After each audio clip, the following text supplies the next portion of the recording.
Le lapin de velours. Il était une fois un lapin de velours, et au début il était vraiment magnifique. Il était gros et trapu, comme devrait l'être un lapin, son pelage était tacheté de marron et de blanc, il avait de vraies moustaches en fil et ses oreilles étaient bordées de satin rose. Le matin de Noël, lorsqu'il était assis coincé dans le haut du bas du garçon, avec un brin de houx entre les pattes, l'effet était charmant. Il y avait d'autres choses dans le bas, des noix et des oranges et un moteur jouet, et des amandes en chocolat et une souris mécanique, mais le lapin était vraiment le meilleur de tous. Pendant au moins 2 heures, le garçon l'aimait, puis les oncles et les tantes sont venus dîner, et il y a eu un grand bruissement de papier de soie et de déballage de colis, et dans l'excitation de regarder tous les nouveaux cadeaux, le lapin de velours a été oublié. Pendant longtemps, il a vécu dans l'armoire à jouets ou à l'étage de la crèche, et personne ne pensait beaucoup à lui.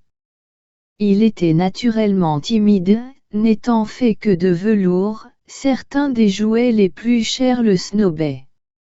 Les jouets mécaniques étaient très supérieurs et méprisaient tous les autres, ils étaient pleins d'idées modernes et prétendaient qu'elles étaient réelles. La maquette de bateau, qui a vécu 2 saisons et perdu l'essentiel de sa peinture, en a capté le ton et ne manque jamais une occasion d'évoquer son gréement en termes techniques. Le lapin ne pouvait prétendre être un modèle, car il ne savait pas que les vrais lapins existaient, il pensait qu'il était tout bourré de sueur comme lui, et il comprenait que la sueur était tout à fait dépassée et ne devrait jamais être mentionnée dans les cercles modernes. Même Timothy, le lion de bois articulé, qui avait été fabriqué par des soldats handicapés et qui aurait dû avoir des vues plus larges, a pris des airs et a prétendu qu'il était lié au gouvernement.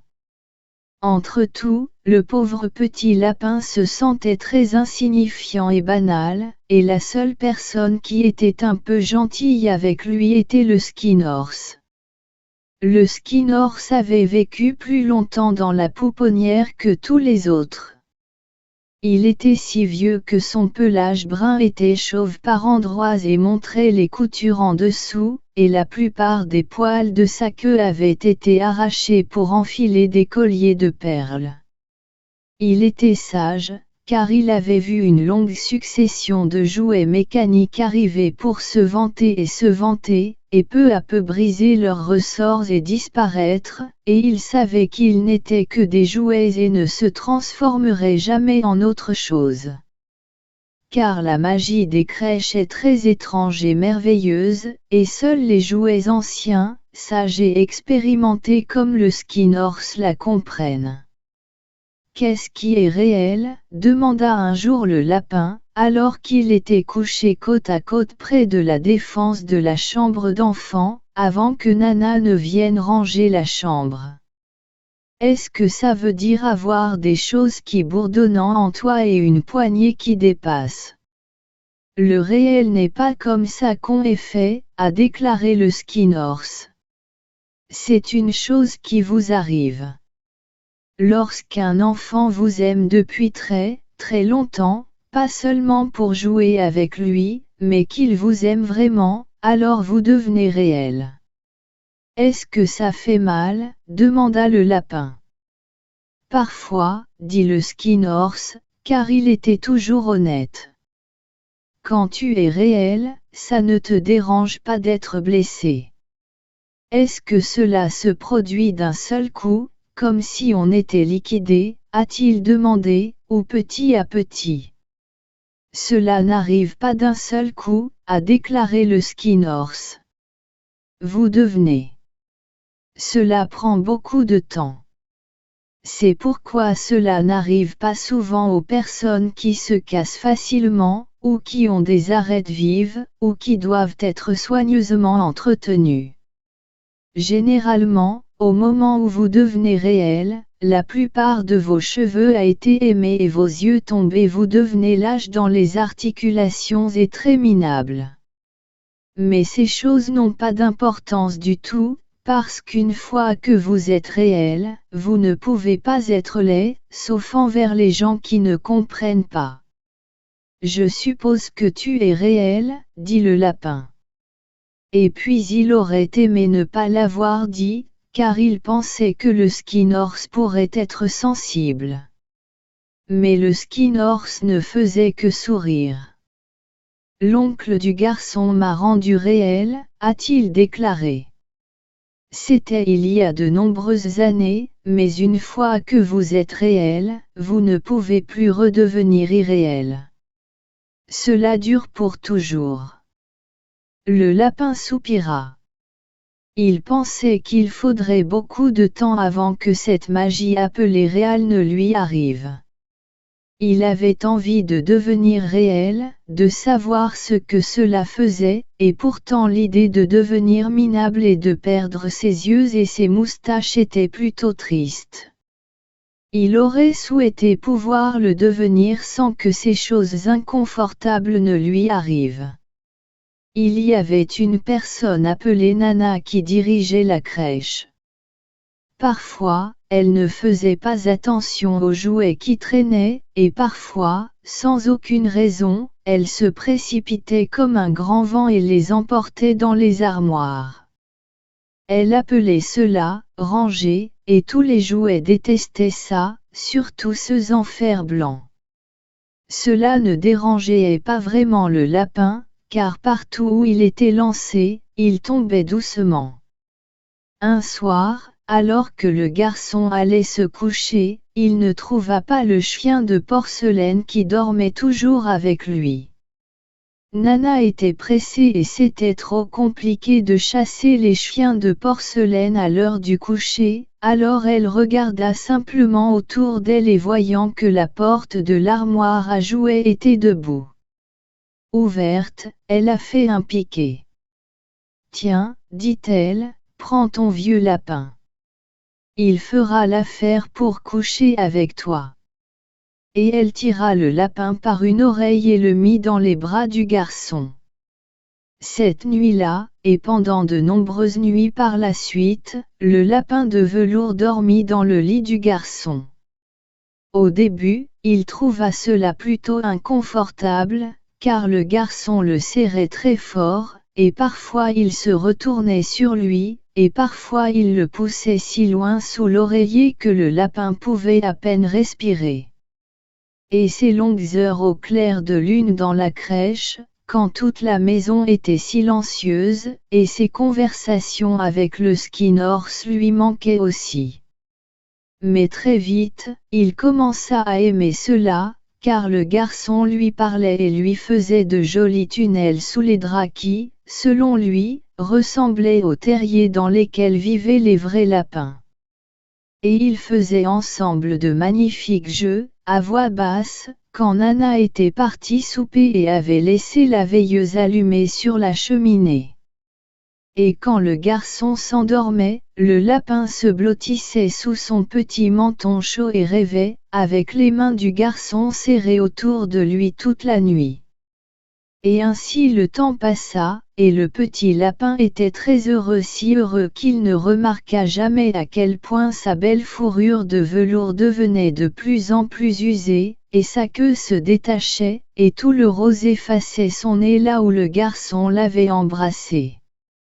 Lui. Le printemps arriva et ils passèrent de longues journées dans le jardin, car partout où allait le garçon, le lapin allait aussi.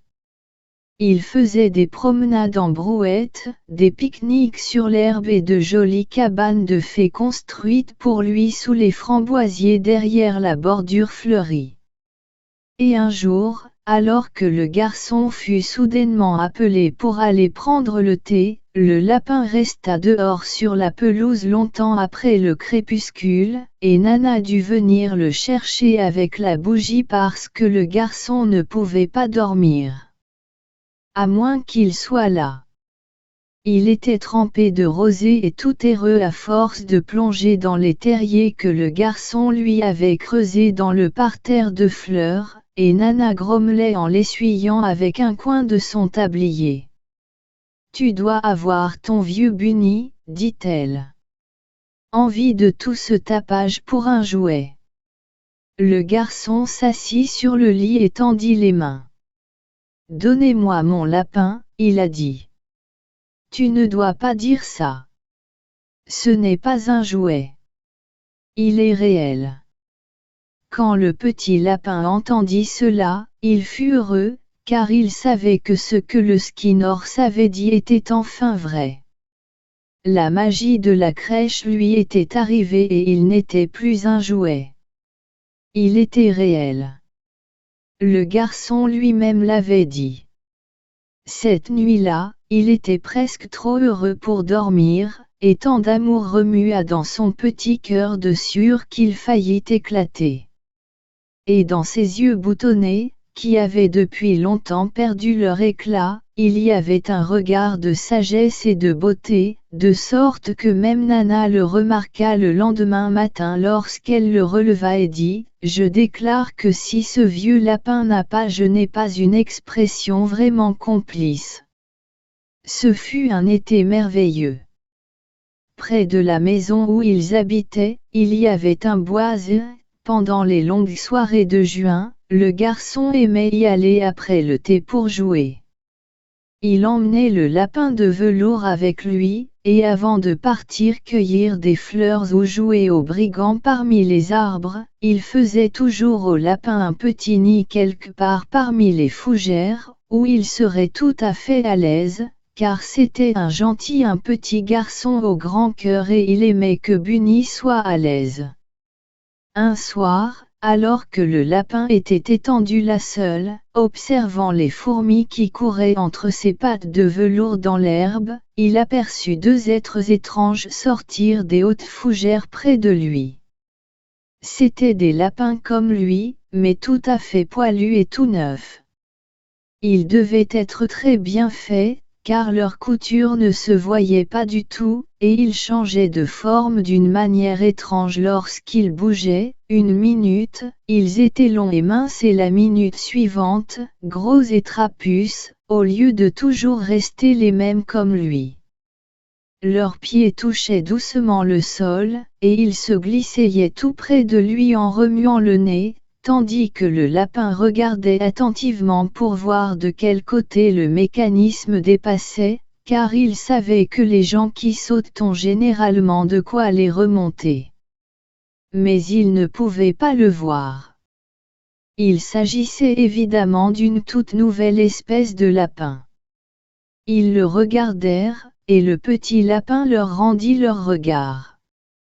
Et tout le temps, leur nez se contractait. Pourquoi ne te lèves-tu pas et ne joues-tu pas avec nous? A demandé l'un d'eux. Je n'en ai pas envie, dit le lapin, car il ne voulait pas expliquer qu'il n'avait pas de mécanisme d'horlogerie. Oh, dit le lapin poilu.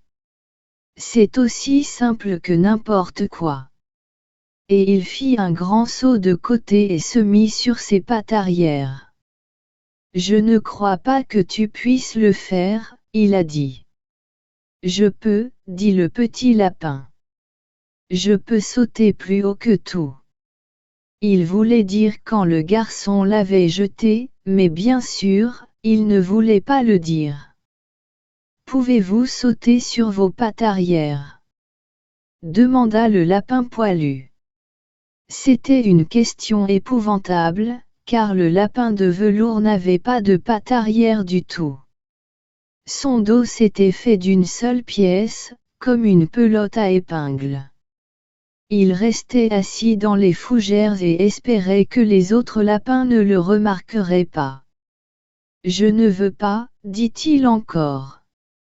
Mais les lapins sauvages ont des yeux très perçants.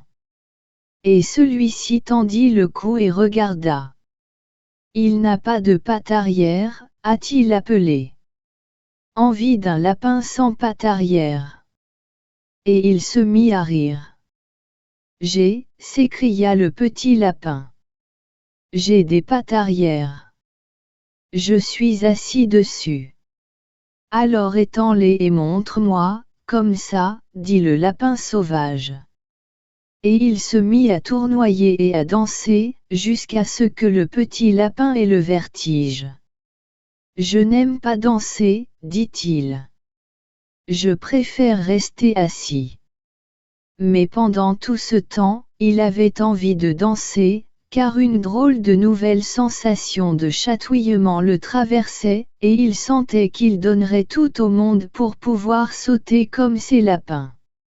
L'étrange lapin s'arrêta de danser et s'approcha tout près. Il s'approcha si près cette fois que ses longues moustaches effleurèrent l'oreille du lapin de velours, puis il fronça soudainement le nez, aplatit ses oreilles et sauta en arrière. « Il ne sent pas bon, il s'est exclamé. Ce n'est pas du tout un lapin.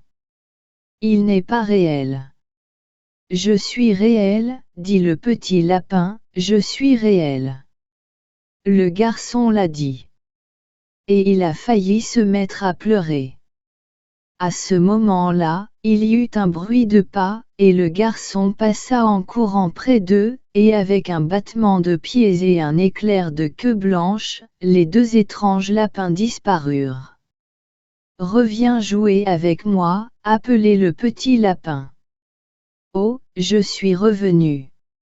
Je sais que je suis réel. » Mais il n'y avait pas de réponse, seules les petites fourmis couraient de côté et d'autre, et les fougères se balançaient doucement là où les deux étrangers étaient passés.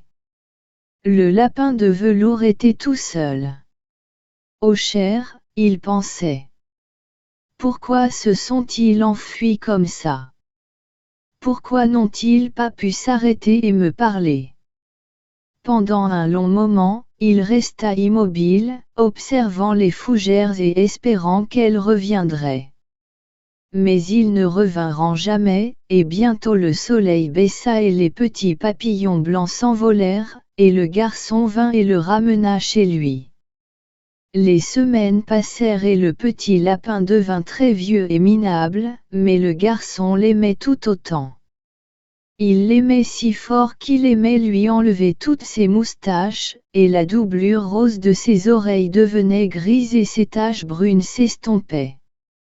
Il commença même à perdre sa forme, et il ne ressemblait plus guère à un lapin, sauf aux yeux du garçon.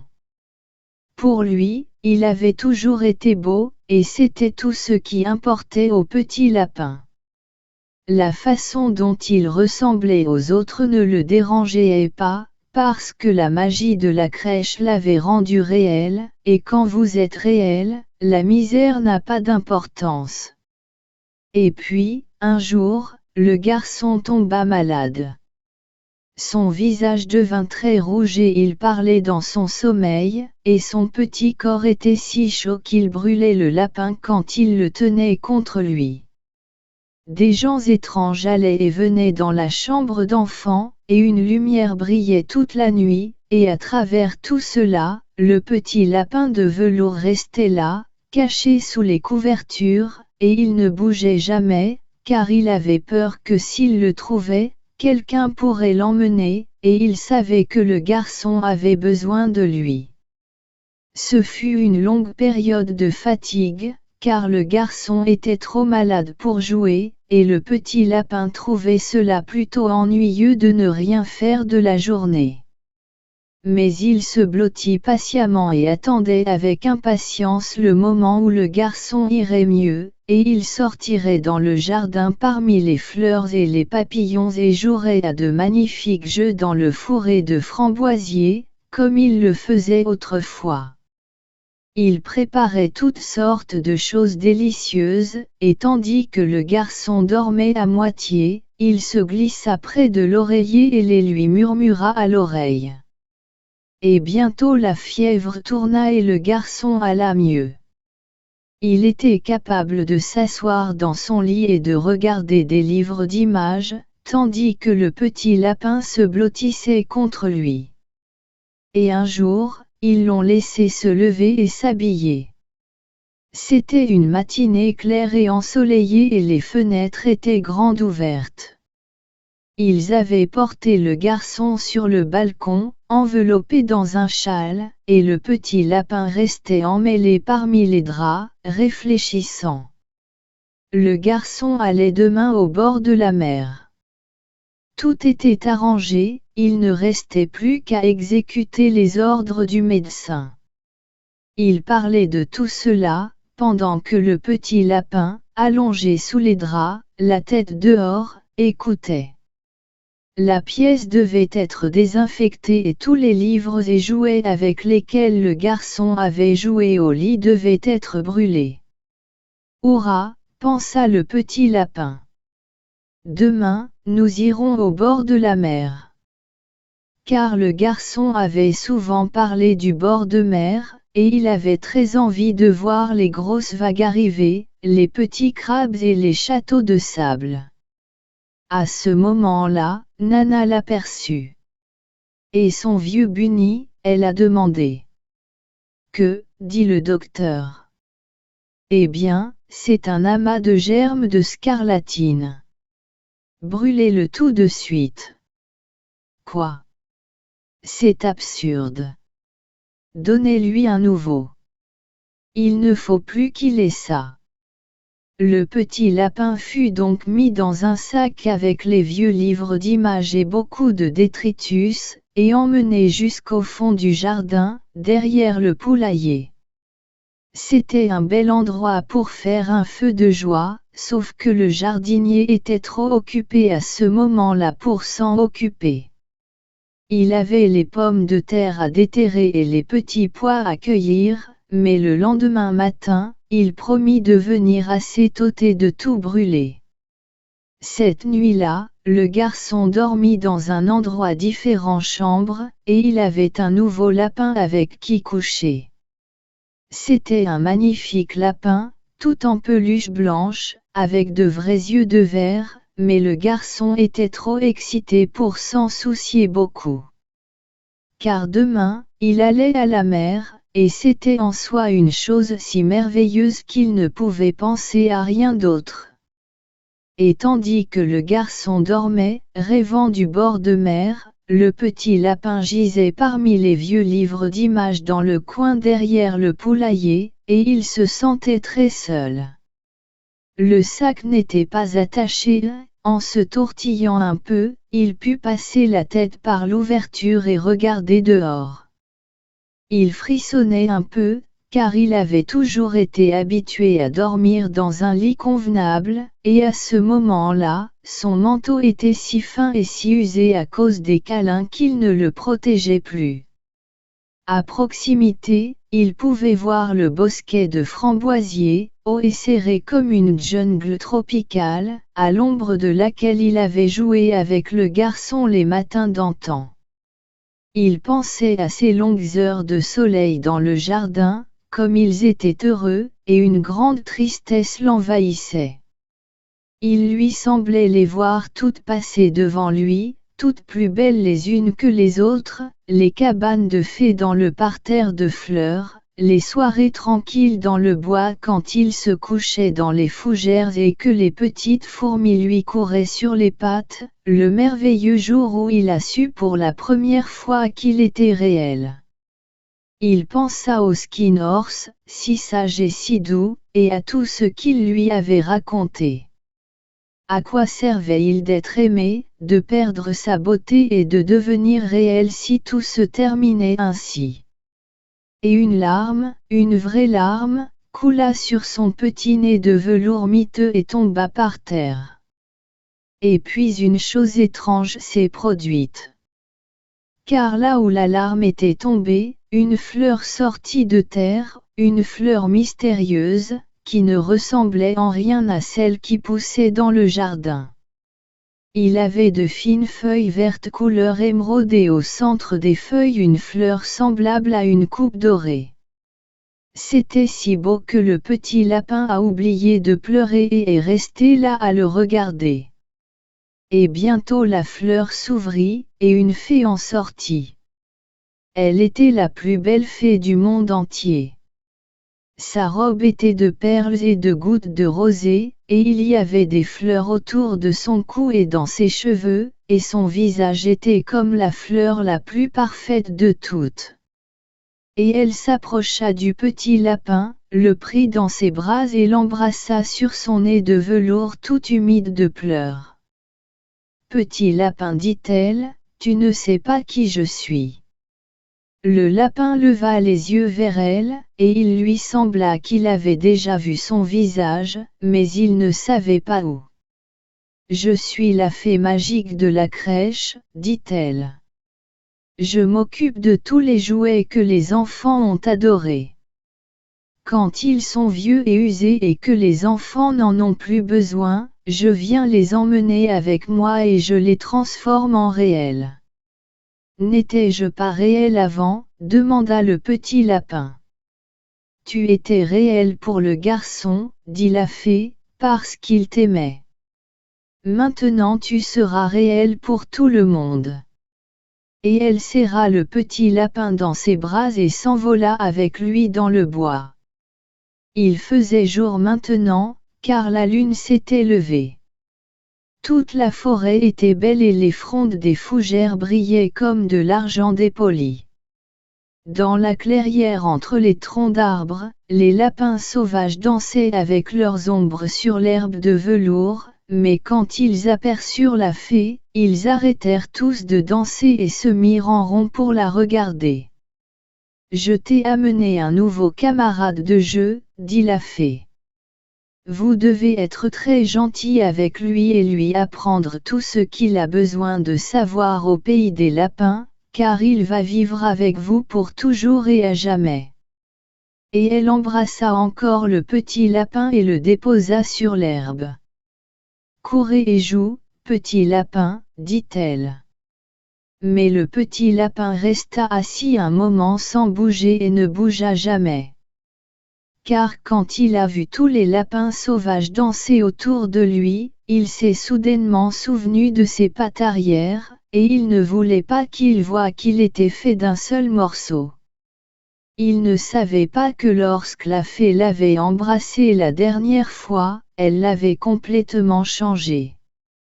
Et il aurait pu rester assis là longtemps, trop timide pour bouger, si juste à ce moment-là quelque chose ne lui avait pas chatouillé le nez, et avant de réfléchir à ce qu'il faisait, il leva son orteil arrière pour le gratter. Et il a découvert qu'il avait en fait des pattes postérieures. Au lieu d'un velours crasseux, il avait une fourrure brune, douce et brillante, ses oreilles se tordaient d'elles-mêmes et ses moustaches étaient si longues qu'elles effleuraient l'herbe. Il fit un bond et la joie d'utiliser ses pattes postérieures fut si grande qu'il s'élança sur elles sur le gazon, sautant de côté et tournoyant comme les autres, et il devint si excité que quand enfin il s'arrêta pour chercher la fée, elle était partie. Il était enfin un vrai lapin, à l'aise avec les autres lapins. L'automne et l'hiver passèrent et au printemps, lorsque les journées devinrent chaudes et ensoleillées, le garçon sortit jouer dans le bois derrière la maison. Et pendant qu'il jouait, deux lapins sortirent des fougères et le regardèrent. L'un d'eux était entièrement brun, mais l'autre avait d'étranges marques sous sa fourrure, comme si il y a peu de temps, il avait été repéré, et les taches transparaissaient encore. Et dans son petit nez doux et ses yeux ronds et noirs, il y avait quelque chose de familier, de sorte que le garçon pensa en lui-même. Eh bien, il ressemble à mon vieux lapin qui a été perdu quand j'avais la scarlatine. Mais il n'a jamais su que c'était vraiment son propre lapin, revenu au regard de l'enfant qui l'avait d'abord aidé à être réel.